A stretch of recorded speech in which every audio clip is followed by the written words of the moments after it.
শিশুদের শেখানো হয় জীবনের সবচেয়ে গুরুত্বপূর্ণ মূল্যবোধগুলো। শেখানো হয় অন্য মানুষকে সম্মান করতে, বড়দের শ্রদ্ধা করতে, প্রকৃতিকে যত্ন করতে। শিক্ষার্থীরা শিখে সহানুভূতি চর্চা করতে, উদার হতে এবং প্রয়োজনের সময় আত্মনিয়ন্ত্রণ ধরে রাখতে। আর সবচেয়ে চমৎকার বিষয় হলো এই বয়সেই তারা বিদ্যালয়ের পরিবেশের দায়িত্ব নিতে শেখে।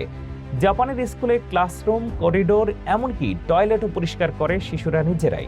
এটি তাদের শেখায় আমার পরিবেশ আমার দায়িত্ব, এমন এক সচেতনতা যা আজকের বিশ্বের অনেক শিক্ষা ব্যবস্থায় অনুপস্থিত। জাপানের শিক্ষকরা বিশ্বাস করেন আচরণগত দক্ষতা এবং আবেগীয় বুদ্ধিমত্তা, ইমোশনাল ইন্টেলিজেন্স ভবিষ্যতের সাফল্যের মূল ভিত্তি।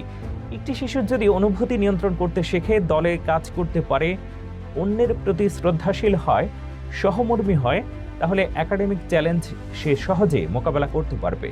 কিন্তু যদি চরিত্র ভিত্তিক শিক্ষা দুর্বল হয়, তাহলে উচ্চ নম্বরও তাকে খুব দূরে পর্যন্ত নিয়ে যেতে পারে না। এই দর্শনটি জাপানকে আলাদা করে।